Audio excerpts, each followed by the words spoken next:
Hello friend, I am अभिषेक। आज हम बात करेंगे कोएलिशन गवर्नमेंट के बारे में। जब हम आज कोएलिशन गवर्नमेंट के बारे में डिस्कशन करेंगे तो इसके पहले हम जानते हैं कोएलिशन गवर्नमेंट एक्चुअली है क्या। जब हम कोएलिशन गवर्नमेंट के बारे में सुनते हैं कि हर एक स्टेट में एक एक पार्टी किसी के साथ मिल गया, जैसे कि हम महाराष्ट्र का एग्जाम्पल लेते हैं। महाराष्ट्र में शिवसेना, कांग्रेस और एनसीपी तीनों मिलकर सरकार बनाए हैं। यह है कोएलिशन। हर एक स्टेट में ऐसा एक चला है। तो आज हम बात करेंगे टोटल लोकसभा चुनाव में जो कोएलिशन गवर्नमेंट बना, भारत के कोएलिशन गवर्नमेंट में कौन कौन से प्राइम मिनिस्टर बने और इसका एडवांटेजेस क्या है, डिसएडवांटेजेस क्या है, मेरिट्स क्या है, डिमेरिट्स क्या है, इसके बारे में हम टोटल डिस्कशन करेंगे। तो कोएलिस, ये कोएलिशन टर्म आया कहां से है? ये एक लैटिन वर्ड है, that's means to grow together. ये कोएलिशन वर्ड का जो उत्पत्ति हुआ है तो ये एक लैटिन शब्द है। अगर पॉलिटिकली देखा जाए कोएलिशन का मतलब क्या है, मल्टी पार्टी सिस्टम में ये कोएलिशन वर्ड यूज होता है। Coalition means alliance distinction of the political party. बहुत सारे पॉलिटिकल पार्टी मिलके एक कोएलिशन करते हैं, अगर पॉलिटिकली मींस अगर इसको देखा जाए तो। कोएलिशन वर्ड ज्यादातर multi party system, democratic setup में ये लागू होता है। मल्टी पार्टी सिस्टम, जैसे कि हम जानते हैं पूरे वर्ल्ड में इलेक्शन जब होता है, 3 टाइप का इलेक्शन होता है। एक तो है single party election, 2 party system and multi party system. Single party system जो है, जो कि हम चाइना का एग्जांपल दे सकते हैं, एक ही पार्टी काम करता है। 2 पार्टी सिस्टम, हम अभी अभी जो यूएसए का चुनाव हुआ है, यूएसए का हम एग्जांपल दे सकते हैं, ये 2 party system. Multi party system जो कि भारत, यहाँ पे मल्टी पार्टी सिस्टम काम करता है। तो जब हम बात करते हैं, आज हम पूरा लोकसभा के इलेक्शन के बारे में देखेंगे और कौन कौन से ईयर में कौन कौन से प्राइम मिनिस्टर बने कोएलिशन गवर्नमेंट से, और इसका मेरिट्स और डिमेरिट्स सब देखेंगे। जब हमारा कोएलिशन बनता है, आप सुनते होंगे कि कोई पार्टी किसी के साथ मिल गया इलेक्शन से पहले, और इलेक्शन के बाद ये हो जाता है कि इलेक्शन के बाद कोई पार्टी किसी के साथ मिलकर सरकार बना लेता है, ऐसे चलता रहता है। तो जब ये बिफोर कोएलिशन, जो बिफोर होता है, इलेक्शन से बिफोर होता है, ये इसके एडवांटेजेस है, इसे हमें पता चलता है। लेकिन आफ्टर जो है, इसमें जो बोलते हैं ज्यादातर मोनोपोली चलता रहता है कि मैं मिलूंगा नहीं मिलूंगा, ये होगा, ये सब चलता ही रहता है। तो जैसे कि मैं एक एग्जांपल देता हूं एक स्टेट का, जैसे कि हरियाणा में क्या हुआ कि किसी पार्टी के पास मेजोरिटी नहीं था, तो पोस्ट कोएलिशन हुआ। तो इसके वजह से जो आज हरियाणा के डेप्यूटी चीफ मिनिस्टर है वो बने। तो ऐसे ही हम अगर लोकसभा के चुनाव के बारे में बात करेंगे, हर एक इरा में हमें देखने को ऐसे मिलेगा। तो जब हम भारत का पहला जब जनरल इलेक्शन 1952 को हुआ था, 1952, 1957, 1962 एंड 1967, इन चारों इलेक्शन में कोई कोएलिशन का जरूरत नहीं पड़ा, क्योंकि भारत इंडिपेंडेंस ही हुआ था और चारों इलेक्शन में कांग्रेस पार्टी को बहुत बढ़त मिल रहा था और कांग्रेस ही एक ही मेजर पार्टी था।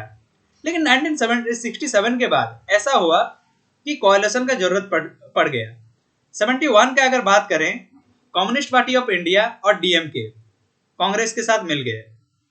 तो यहां से पहले कोएलिशन का दौर शुरू होता है। फिर 71 का इलेक्शन कोएलिशन के साथ और भी छोटे मोटे पार्टी थे, ये मिल गए। 71 में कांग्रेस जीत गया।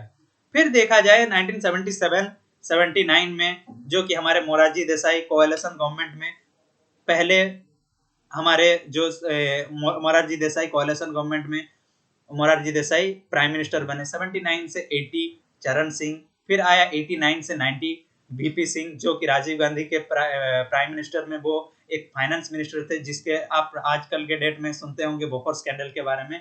इन्हीं के वक्त पे भी यही चला था कि बोफोर स्कैंडल के लिए ये वीपी सिंह प्रसिद्ध हो गए थे, और जो कि 89 एंड 90 के वक्त पे वो प्राइम मिनिस्टर हो गए थे। फिर आया 90 से 91, जो कि चंद्रशेखर गवर्नमेंट के बारे में, ये भी भारत के प्राइम मिनिस्टर थे हमारे कोएलिशन गवर्नमेंट के साथ। फिर 96 से 97 एचडी देवगौड़ा, जो कि कर्नाटक के प्रीवियस हमारे चीफ मिनिस्टर थे, कुमार स्वामी, उनके फादर थे एचडी देवगौड़ा, ये भी कोएलिशन गवर्नमेंट में प्राइम मिनिस्टर बने। फिर आया 97 से 98 इंद्र कुमार गुजराल, आई.के. गुजराल, ये भी प्राइम मिनिस्टर बने। फिर 98 से आप जैसे कि जानते होंगे अटल बिहारी वाजपेयी, 99 से 2000 तक अटल बिहारी वाजपेयी कोएलिशन गवर्नमेंट में प्राइम मिनिस्टर बने। फिर अभी तक वही चल रहा है, 2004 से 9 मनमोहन सिंह यूपीए के दौर में, और 9 से 14 फिर यूपीए 2 मनमोहन सिंह, फिर 14 से 19 हमारे ये नरेंद्र मोदी, और 19 से अभी तक हैं।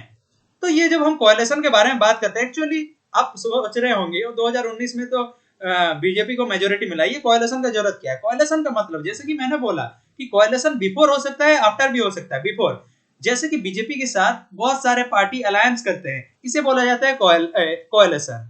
तो मेजोरिटी किसी पार्टी का हो सकता है, लेकिन कोएलिशन का मतलब कुछ पार्टी एक साथ आके मिलके काम करना। तो ये रहता है, जैसे कि आज के डेट में बीजेपी के साथ एलजेपी भी काम कर रहा है, जो कि बिहार का ये है, जेडीयू भी है मेंबर। तो इस हिसाब से अगर काम कर रहे हैं तो इसी को बोला जाता है कोएलिशन गवर्नमेंट। तो आज भी कोएलिशन गवर्नमेंट चल रहा है। तो ये हमारा इरा शुरू हो गया था 67 के बाद से ही। जब हम कोएलिशन के बारे में बात करते हैं, जैसे कि मैंने हर एक प्राइम मिनिस्टर के बारे में बोला, इसका मेरिट्स क्या है और डिमेरिट्स क्या है। अगर देखा जाए कोएलिशन गवर्नमेंट के बारे में, जैसे जौहरी के शब्द में अगर बात करेंगे तो इसका मेरिट्स भी है, डिमेरिट्स भी है। और जैसी जौहरी, इनका कोएलिशन गवर्नमेंट के ऊपर बहुत सारे पॉइंट जो कि आजकल के डे में भारत के पॉलिटिकल हिस्ट्री में चलता ही रहता है।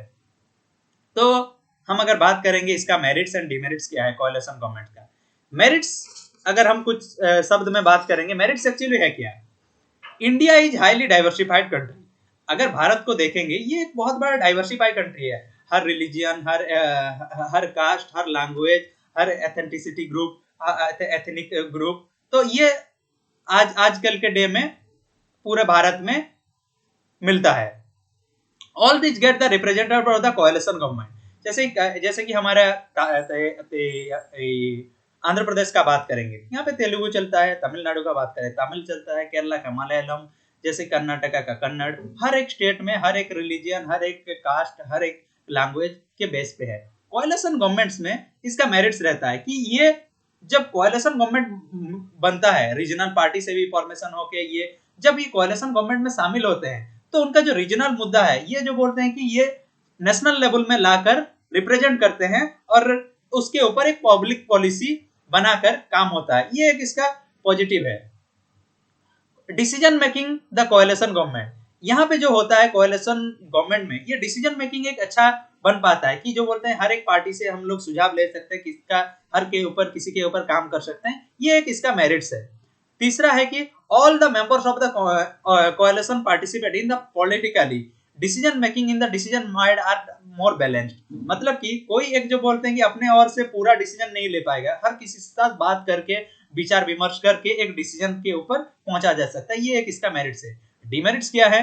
जब हम डिमेरिट्स का नाम सुनते हैं तो हमारे दिमाग में ये चीज आता है, यार बहुत डिमेरिट्स है पॉलिटिकल पार्टी के ये कोएलिशन में। हाँ, इसके बारे में भी हम देखेंगे। तो डिमेरिट्स है अनस्टेबल और प्रोन टू द इंस्टेबिलिटी, जो कि इंस्टेबिलिटी ज्यादातर के सुनते होंगे कि किसी का पार्टी का गवर्नमेंट। आज हम लोकसभा के बारे में जो बात करते हैं, ये स्टेट में भी चलता है। जैसे कि किसी पार्टी का मेजोरिटी नहीं है, कोएलिशन गवर्नमेंट बनाता है, तो कुछ भी पॉलिसी अगर किसी के साथ अगर तालमेल ना खाए तो वो पार्टी बोलेगा मैं अपना सीट मैं इस कोएलिशन गवर्नमेंट से निकल जाता, तो सरकार अनस्टेबल हो जाता है। ये एक है। दूसरा है difference of opinion coalition partners on the policy issue leads to the collapse of the government, जो कि पब्लिक इशू के ऊपर, जो कि हर किसी का एक अलग रहता है। तो कोई एक पार्टी किसी को सपोर्ट करेगा, कोई एक पार्टी सपोर्ट नहीं करेगा। कोएलिशन गवर्नमेंट में ऐसा होता है तो सरकार टूट जा सकता है, जो कि गवर्नमेंट के लिए एक हार्मफुल है, एक सरकार चलाने के लिए एक हार्मफुल है। कोई पब्लिक पॉलिसी के ऊपर एक विचार विमर्श नहीं भी हो सकता। तीसरा है, अगर देखेंगे प्राइम मिनिस्टर के पास कोएलिशन गवर्नमेंट में उस लेवल का, लेकिन जो बोलते हैं ज्यादातर पावर प्राइम मिनिस्टर के पास बहुत है, लेकिन जो बोलते हैं कोएलिशन गवर्नमेंट में क्या होता है, prime minister is required to consult to the coalition partner taking any major decision. अगर कोई बड़ा डिसीजन लेना होता है तो वो अपने कोएलिशन पार्टनर से पूछता है, क्योंकि कोएलिशन पार्टनर्स अगर एक भी कोएलिशन पार्टनर अगर विड्रॉ कर देते हैं तो जो कि उसके मेजोरिटी के ऊपर फर्क आएगा। इसीलिए प्राइम मिनिस्टर कोएलिशन पार्टनर से अगर बड़ा डिसीजन में विचार विमर्श करके कोई डिसीजन मेकिंग में पहुंचते हैं।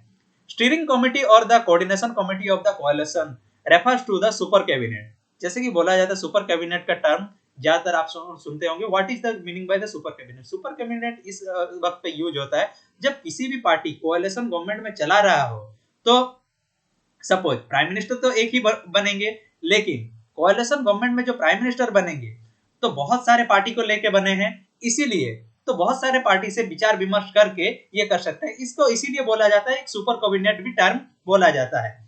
तो ये रहता है। और ज्यादातर कोएलिशन पार्टी में ये आता है कि किंग मेकर टर्म, मतलब कि मैं चाहूँ तो अब किंग बना सकता हूँ, और इस टर्म का यूज भी होता है, जो कि इसका डिमेरिट्स भी है। कोएलिशन पार्टनर कोई चाहेगा तो मैं इसे प्राइम मिनिस्टर बनाऊंगा, ये करूंगा ये करूंगा, तो अगर वो लोग कोएलिशन में अगर हैं तो ये किंग मेकर टर्म भी चलता है। They are the more than the strength of the parliament, strength के ऊपर डिपेंड करता है कि मेजोरिटी है कोएलिशन के पास तो वो किंग मेकर अपना डिसाइड कर सकते हैं। तो ये एक डेमोक्रेसी के लिए मेरिट्स नहीं है, डिमेरिट्स है। ज्यादातर अगर बेस्ट एग्जांपल मैं दूं तो the leaders of the regional parties bring to the regional factor. Regional party जो होते हैं अपना रीजनल फैक्टर को नेशनल में उठाते हैं, और इसके द्वारा जो डिसीजन मेकिंग के ऊपर जो है नेशनल लेवल का जो डिसीजन मेकिंग है उसमें हार्म रह सकता है। तो ये जो कि एग्जीक्यूटिव ऑर्डर को थोड़ा हार्म पहुंचा सकता है, ये भी एक प्रॉब्लम है, डिमेरिट्स है कोएलिशन गवर्नमेंट्स में। अगर देखा जाए बेस्ट एग्जांपल, जब हम बात करते हैं, मैं एक एग्जांपल देता हूं, 1959 में 1999 में जब अटल बिहारी वाजपेयी की गवर्नमेंट बना था, उस वक्त पे कोएलिशन गवर्नमेंट में अटल बिहारी वाजपेयी हमारे प्राइम मिनिस्टर बनते हैं 1999 में। तो उस वक्त क्या हुआ था कि ज्यादातर जो मिनिस्टर थे, करीब 70 minister, Atal Bihari Vajpayee minister 1999 had 70 plus ministry and it was the called the jumbo ministry। Bharat के इतिहास में 70 प्लस 70 मिनिस्टर ऐड हुए थे। 70 मिनिस्टर का मतलब क्या है? कैबिनेट नहीं, जैसे कि हम 3 स्टेज में मिनिस्ट्री का देखते हैं, जब मैं मिनिस्ट्री का वीडियो कवर करूंगा उस वक्त पे बोलूंगा। जैसे कि रहता है कैबिनेट मिनिस्टर, फिर आता है कि मिनिस्ट्री ऑफ स्टेट इंडिपेंडेंस, ऐसे करके करीबन 70 से 70 प्लस मिनिस्टर थे।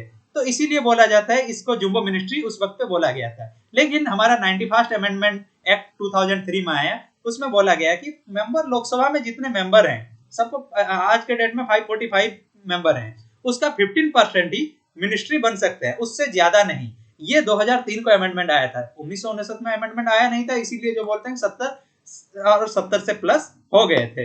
ये अटल बिहारी वाजपेयी की गवर्नमेंट पे चला था। और उसी वक्त 1998 में हमारा जो आज के डेट में आप सुनते होंगे एनडीए बना था, नेशनल डेमोक्रेटिक अलायंस, जो कि बहुत सारे बीजेपी के साथ बहुत सारे पार्टी का अलायंस रहता है, ये बना था नेशनल डेमोक्रेटिक अलायंस 1998 में। करीबन 25 पार्टी इसमें इन्वॉल्व थे। उस अगर देखेंगे फिर 2004 में यूपीए बना, जो कि यूनाइटेड प्रोग्रेसिव अलायंस, जो कि कांग्रेस के साथ बहुत सारे पार्टी मिलजुल के ये होते हैं, उसे बोला गया यूपीए गवर्नमेंट, 2004 से बना, जो कि आज तक हम देखते हैं कि आज के डेट में जब नरेंद्र मोदी हमारे प्राइम मिनिस्टर हैं, ये एनडीए गवर्नमेंट के ये हैं, तो लीडर हैं। और हम देखेंगे यूपीए में भी आजकल कांग्रेस के साथ ये है। तो मेजर एनडीए एंड यूपीए उस वक्त से चलता आ रहा है। तो ये रहा टोटल कोएलिशन गवर्नमेंट के बारे में डिस्कशन। Thank you.